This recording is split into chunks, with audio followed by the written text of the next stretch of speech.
EEE EDC back again with another knife video. This is the SOG Terminus XR LTE. Now, I know everyone's going to say it's SOG.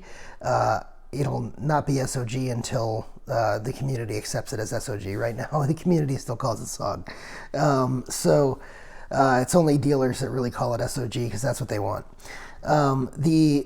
So I did a review on the SOG Terminus XR a while ago. This is, well, not this specific one. I did the D2 version, and which is sort of the budget version. So that one was $50, and it was a decent buy for $50.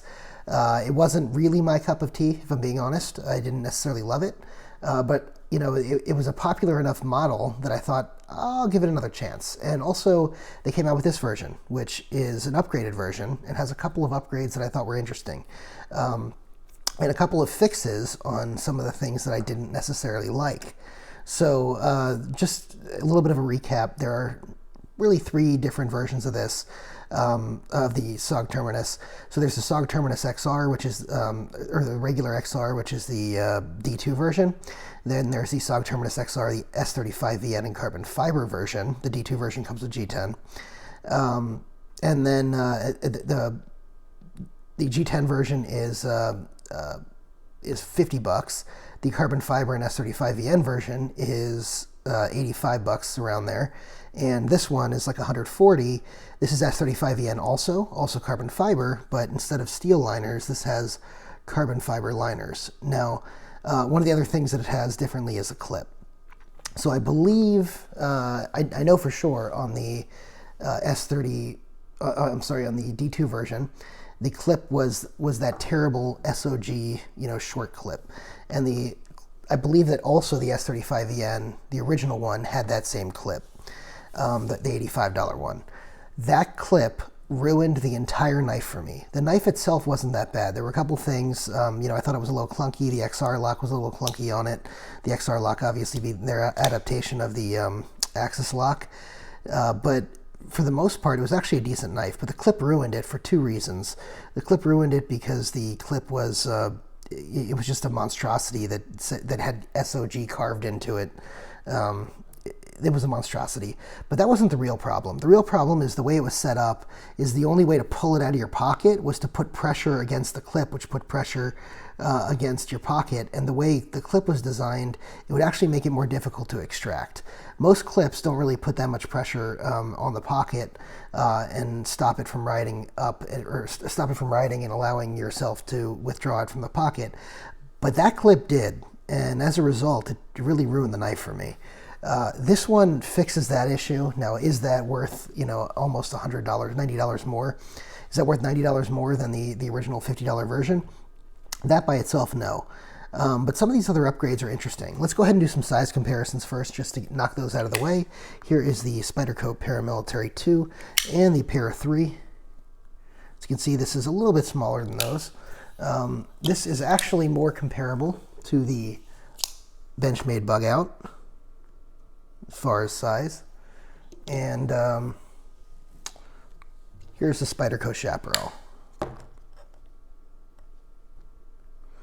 All right, that should give you guys a good indication of the size. Not going to do too many size comparisons because, frankly, I've reviewed the other version of this knife before.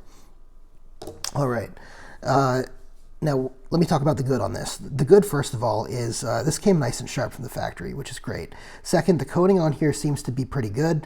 I did not do extensive testing with this, but I did some testing, cutting up boxes and everything. Coating seems to be holding up very, very well. Pretty happy with that. It's the cryo-treated S35VN.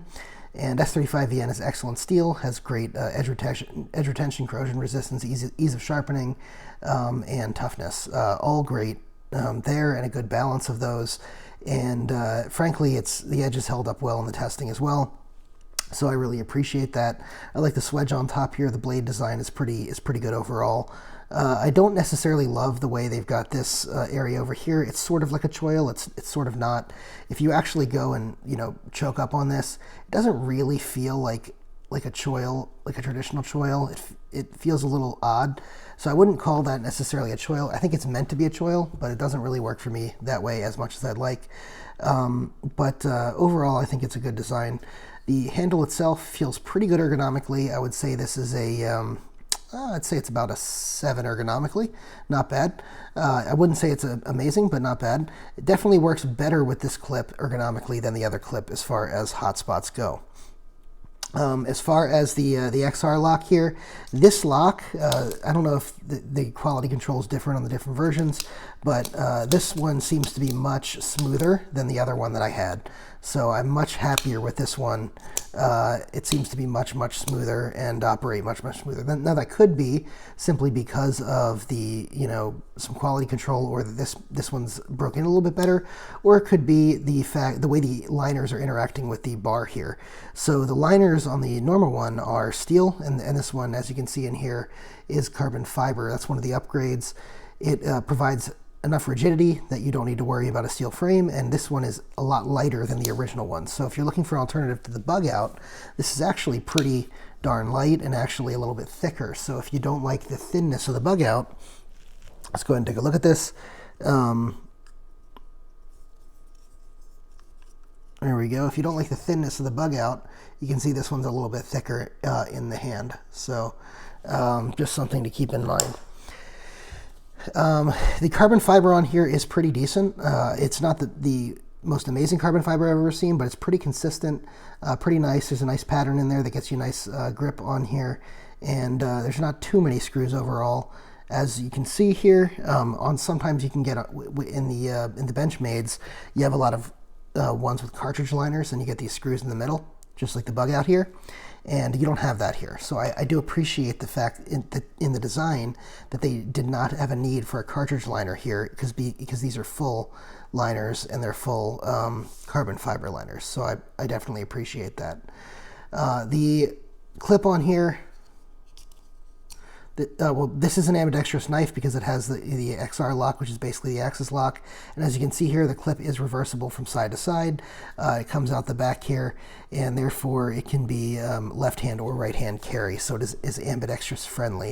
It has a flipper tab here. It works pretty well for the most part, which is actually a credit to SOG, because frankly, Benchmade does not do well with axis flippers most of the time. And so seeing SOG do an axis flipper that works is pretty good. So that's good as well. And the price on this isn't bad. I wouldn't say it's amazing, but it's like $140, I think, around there. And $140, you're getting carbon fiber, you're getting S35VN, and they do have to mill out the liners on these for the carbon fiber. So obviously you're getting more carbon fiber than you would otherwise. These are separate layers of carbon fiber, as you can see, for the liners and for the scales. But otherwise, I think the price is pretty decent on this. A lot of axis lock knives are sort of in that price range. So appreciate that. Overall, yeah. Another good thing, I'm sorry, is the clip. Having a clip that is not that other clip is just an upgrade. So it's a great thing right off the bat. Bad, like I said, the choil here. This choil doesn't really work as a choil for me. Don't necessarily love that. It's a little thicker behind the edge than I would like, but not bad for an EDC. Not any worse, certainly, than the 940, for example. That's pretty good, and it is a little bit thicker than a Bugout. In case anyone was wondering, here's sort of what you can see the difference between a Bugout and this one right here. So it is a little bit thicker behind the edge. Overall, my impressions of this are pretty favorable, honestly. I wasn't enamored by the original SOG Terminus XR, and frankly, if somebody came to me and said, should I get the SOG Terminus XR or should I get this, I'd probably say save your money and get this. I will say, though, there are many other knives in this price range, than this $140 price range, that I would recommend over this. So I wouldn't say this is the first one to run out and buy in this price range, but it's a pretty decent value, and it's well built. And so if you like the XR lock, as opposed to the axis lock, or you want maybe a Bugout, a carbon fiber sort of like Bugout, this one's $255 with S90V steel, and this is S35VN steel with carbon fiber, and this one is $140. So if you want an alternative to sort of the new Bugout, and you like carbon fiber and sort of S35VN materials, this is a pretty good option. and I would recommend it. But again, there's other knives in that price range I'd recommend over that. The same goes for the $50 version. Frankly, there's other things in the $50 range I'd prefer over that as well. But you know, this is a solid, well-built knife, and I'm very happy of the direction that SOG seems to be going. Sorry, that was my own finger that blocked that. I'm very happy overall with the direction they're going. So kudos SOG, and we'll keep a lookout for what they have on the horizon.